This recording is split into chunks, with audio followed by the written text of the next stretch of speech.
Well, this is different. I got my hands on Apple's newly improved Magic Trackpads. And by improved, they just put USB-C on them. This came in the mail today. I'm feeling really happy about myself, and I'm even more happier because last night we reacted to Brandon Herrera's I'm gonna be honest with you, I take a little...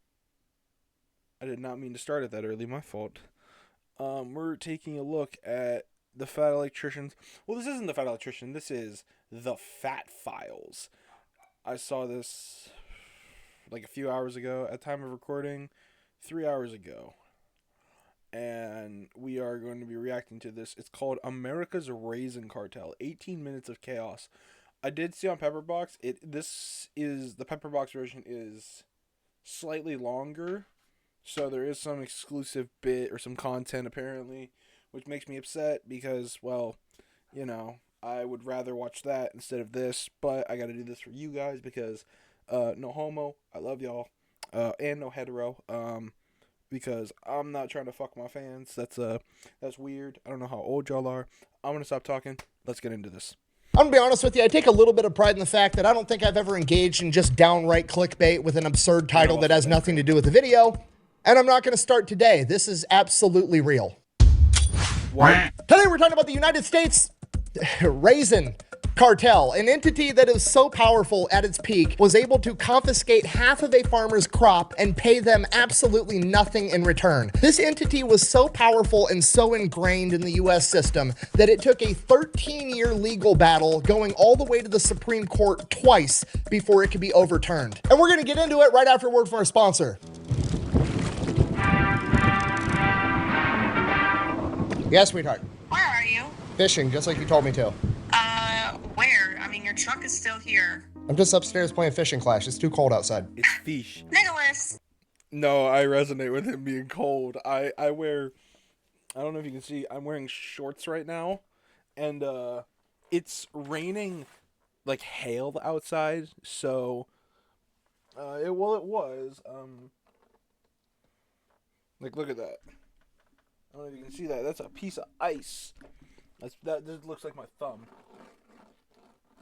Yeah, it's not supposed to be doing that.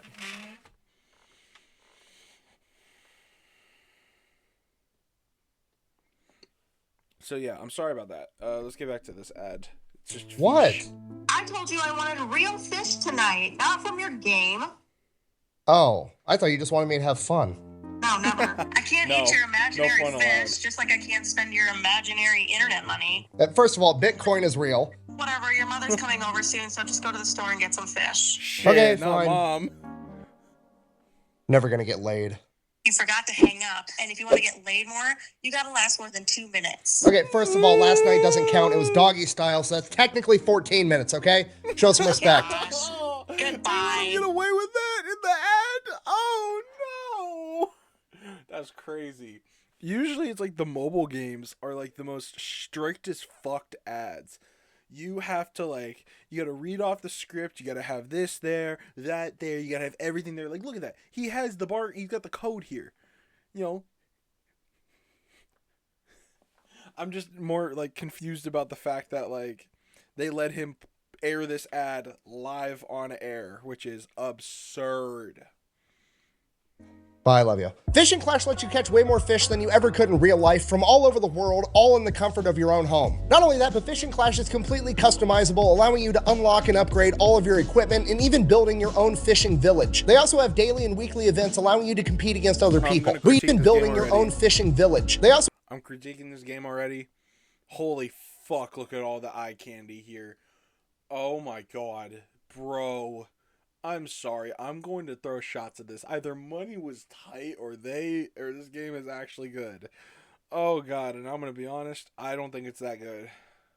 also have daily and weekly events allowing you to compete against other people. But you don't just have to play with random strangers on the internet, you can actually join or make your own clan and play with your friends. In addition to that, they're always adding new features like customizable boats and the Versus Arena. And when you use my discount code FATFILES, you're gonna get $20 worth of free equipment and power-ups right out of the gate. So if you want to give Fishing Clash a try, I'm gonna have a link and a code down below. Let's get back to the video. All right, so generally speaking, whenever you end up somewhere stupid, like, I don't know, having a Raisin Cartel, it's usually pretty beneficial to understand how you got to that ridiculous point so that we can never never ever do it again. So we're going to take it from the top. So our story begins in the 1930s during the Great Depression. Americans are poor and they're starving. So in 1932, they elect a new president, FDR, that is supposedly going to be able to turn this entire thing around. So once he gets into office, he pretty much immediately leaps into action, or wheels into action, issuing a ton of new economic policies, most of which were done through executive order. These policies are usually all lumped together and referred to as the New Deal. Now, if you talk to somebody that was alive during this period of time, a lot of those people believe that the New Deal policies is actually what pulled America out of the Great Depression. And then if you talk to a lot of different historians or economists, they believe that the New Deal policies actually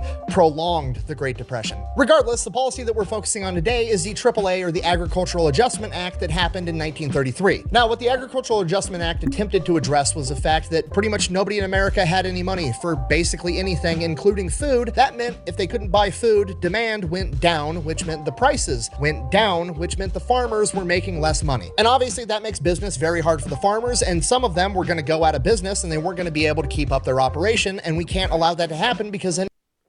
Oh no, is this where the milk comes into this? Is this where the dairy comes into this? Because that's not... Oh my god, because that leads to the whole government cheese thing, and I don't want to get into that. Everybody's going to starve to death. So the policy's intent was to solve a very good problem that needed to be solved. However, how they decided to go about it was kind of fucking dumb. Under the Agricultural Adjustment Act, basically the government would collect tax money and then take that tax money and give it to farmers in exchange for destroying or just not planting a portion of their crop. Farmers were literally paid by the government with US tax dollars to burn entire fields of crops. They killed over 6 million pigs and just let the meat rot, and they dumped out millions and millions of gallons of milk. It's amazing what these who's just throw away. Oh well.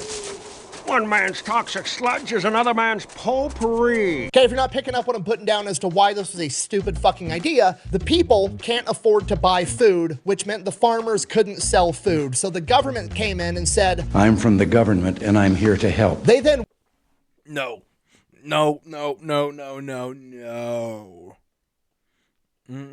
No, sirree, Bob.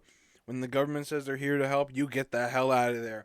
You walk into a room and there's a man there's like, hi, I'm from the government. I'm here to help. You walk the fuck out and you leave. You don't let him go. You don't let him finish talking because you will be screwed. Went to the people that can't afford food and took some of their money by force and then gave it to the farmers to then destroy the food that these people need to eat because they're starving. And then the prices of the food went up. So now the people that already couldn't afford food definitely can't afford food. It's literally so stupid, it's evil. Luckily, we live in America. There's an entire system of checks and balances. And by 1936, the Agricultural Adjustment Act was deemed unconstitutional and overturned by the Supreme Court. So realizing that what he was doing was stupid, evil, and unconstitutional, FDR just let the idea go like any normal person would. No, I'm just kidding.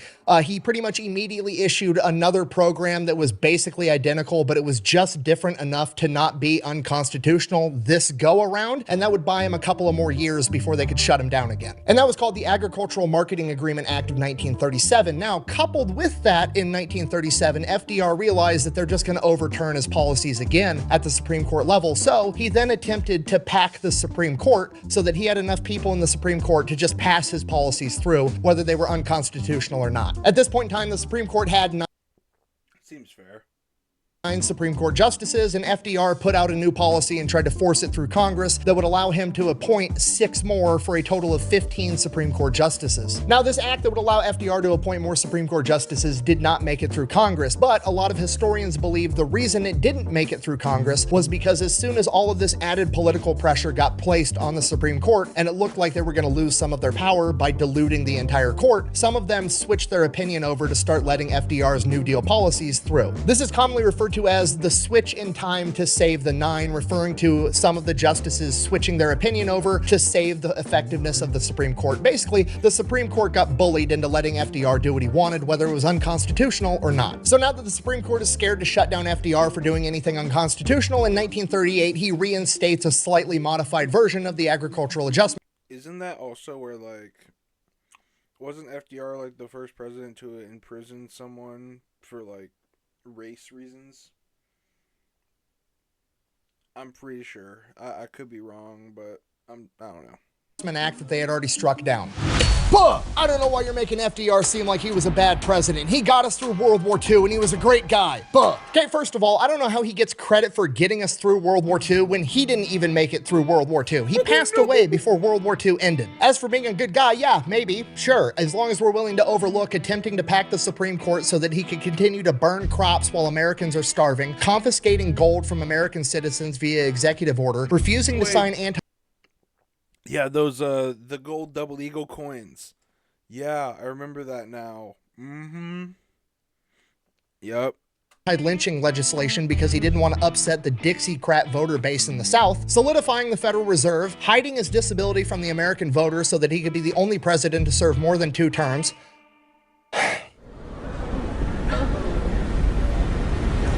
You're saying yes. Yes.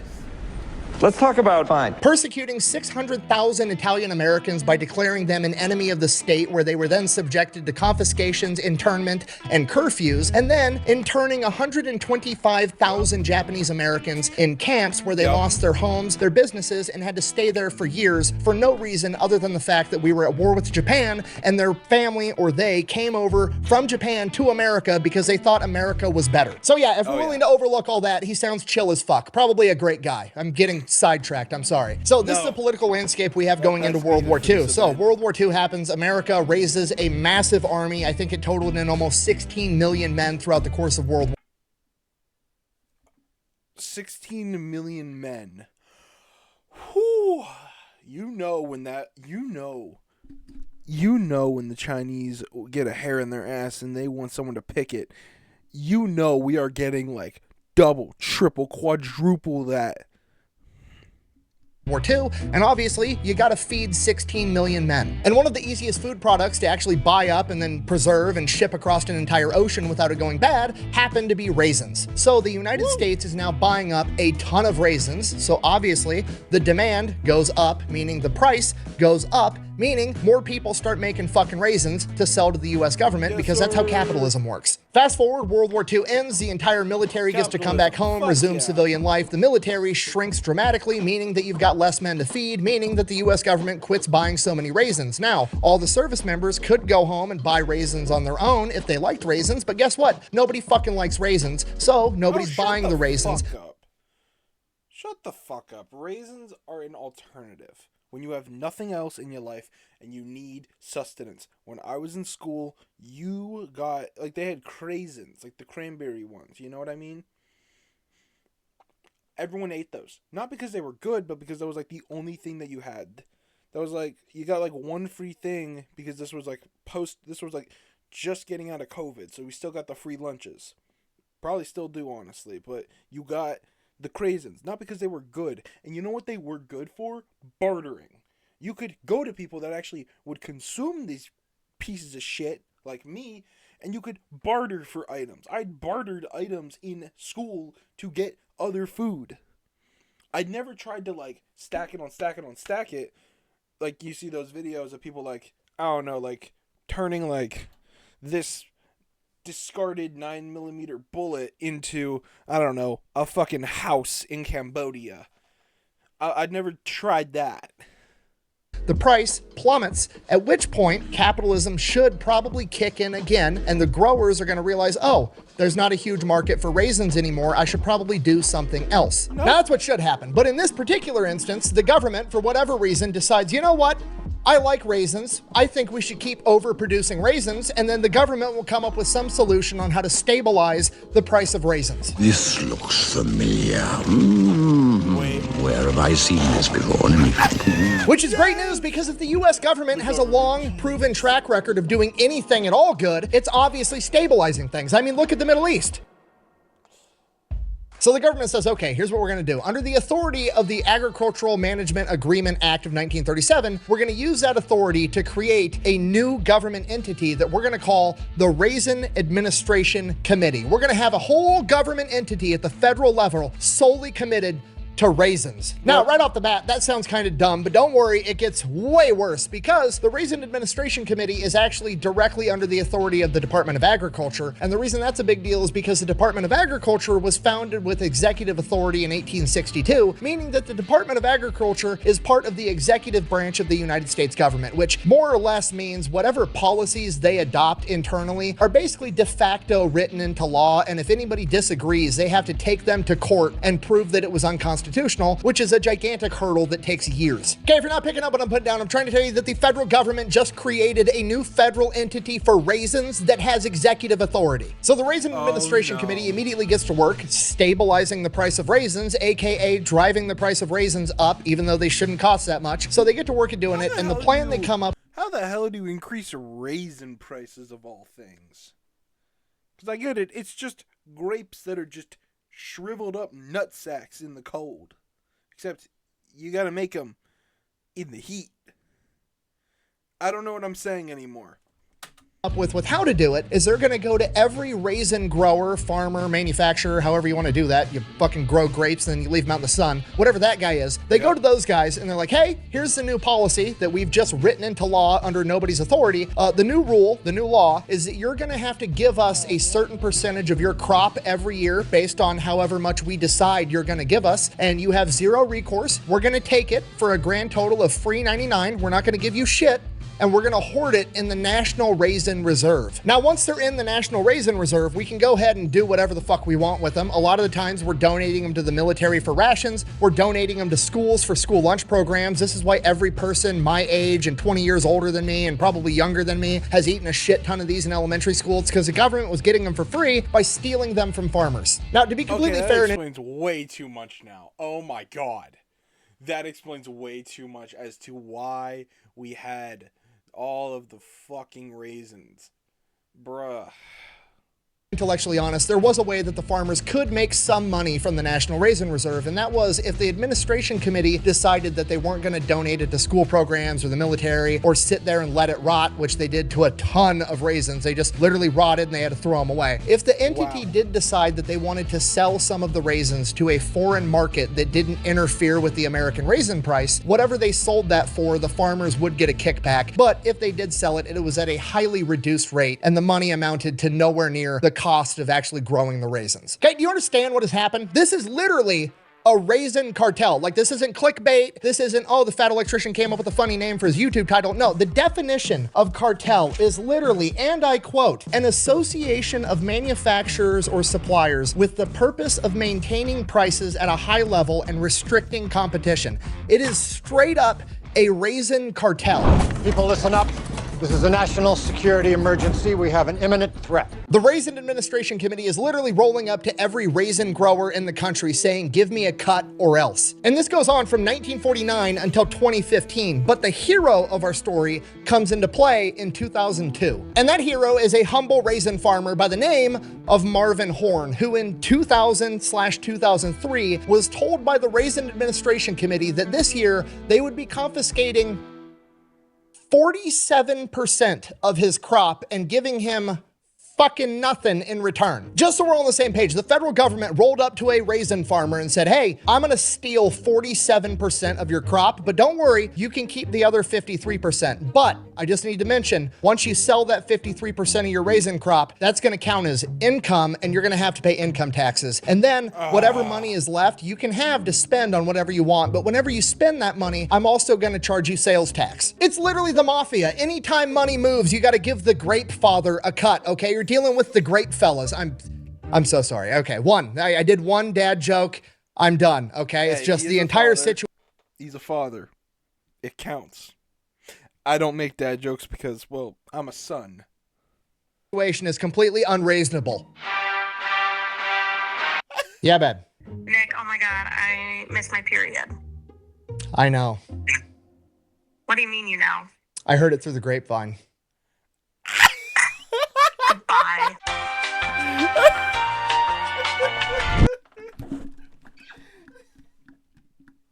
Doesn't even make sense. I don't even get it, but that shit was funny. Oh my god. I don't like doing this because you can see my stomach and I'm insecure about my weight because I'm irresponsible. So what I'm going to do is the seat back like I always do, lay out so you can see even more of it so I can be more and more insecure, hopefully not kill myself. Let's get back to the reaction, why don't we?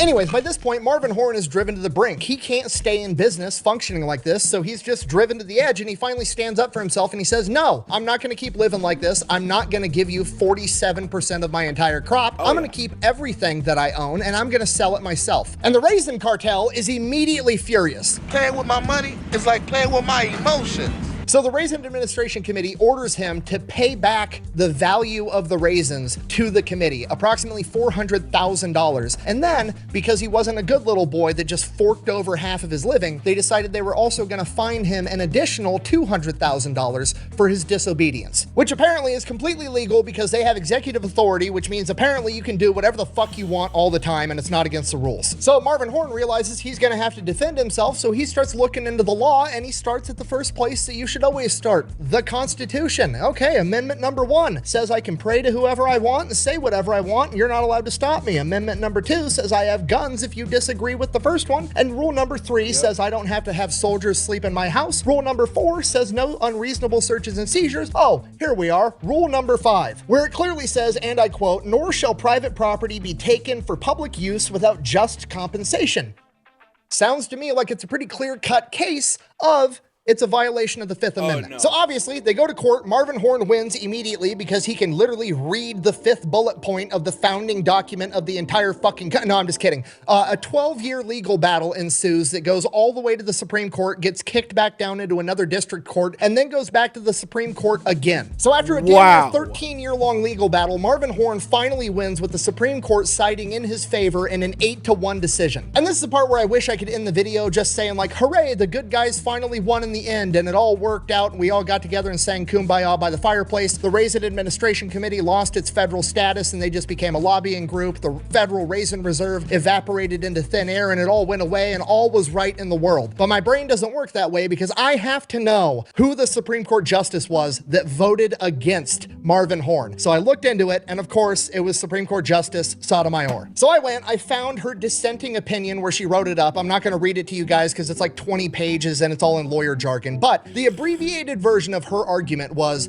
she didn't believe what the Raisin Administration Committee was doing was technically a taking. And her justification for that was, well, technically, even though the Raisin Administration Committee did in fact take his shit without his permission, they could have potentially, if they decided to, sold some of those raisins. And if they did sell some of those raisins, they were gonna give him a small portion of the proceeds. Therefore, that's not technically a taking. What you just said is one of the most insanely idiotic things I have ever heard. Everyone in this room is now dumber for having listened to it. Do you understand how violently stupid that opinion is? Okay, like let's apply this logic to any other situation, okay? Let's say that I'm a burglar and I break into your house. I sit you there on the table and I take 47% of all the shit in your house. I steal it, I walk away, I'm fucking gone. Later, the cops catch me, okay? And while I'm arrested in handcuffs and they take me into court, I look the judge in the face and I go, well, Your Honor, it technically wasn't me being a burglar and stealing because I was considering selling some of their shit at a heavy discount to a pawn shop. And if I did that, I had every intention of giving them some of the money back later. Do you think the judge would let me not go to prison? No, because that's fucking dumb. Okay, I don't even know how I got here. Okay, like a week ago, I got an email. Somebody said like, hey, fat electrician, you should look into Marvin Horn, the raisin farmer that defeated the federal government. And now I have this conspiracy theory about how FDR created a raisin cartel that extorted raisin farmers for 70 years straight. And I'm making a video for the internet, probably pissing off the Raisin Cartel, and now I need to go into witness protection because they're going to come and sun dry me and my whole family. I have to go. I gotta go get ready for an altercation with the Raisin Mafia, I think. Thanks for watching. Best way to support the channel is go buy some merch over thefatelectrician.com.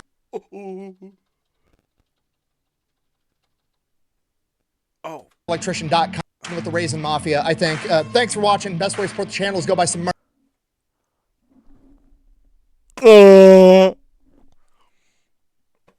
Why did I do that? But they've got Quack Bang koozies. That's awesome. And I love that so much. God, why did I do that? I just... mouth to mic, and I'm feeling like a degenerate. But hey, there are Quack Bang koozies, all right? Merch over at thefatelectrician.com. Quack bang out. Oh. And now we wait. Yeah, babe. You just got a weird package from the Raisin administrative company. Don't open. Do not open. No! We lost the missus! No! That video was an absolute fucking banger. Genuinely. I'm gonna enjoy this. Flexibility. I'm gonna enjoy more Dracula flow. I'm gonna see y'all in the next one. Out.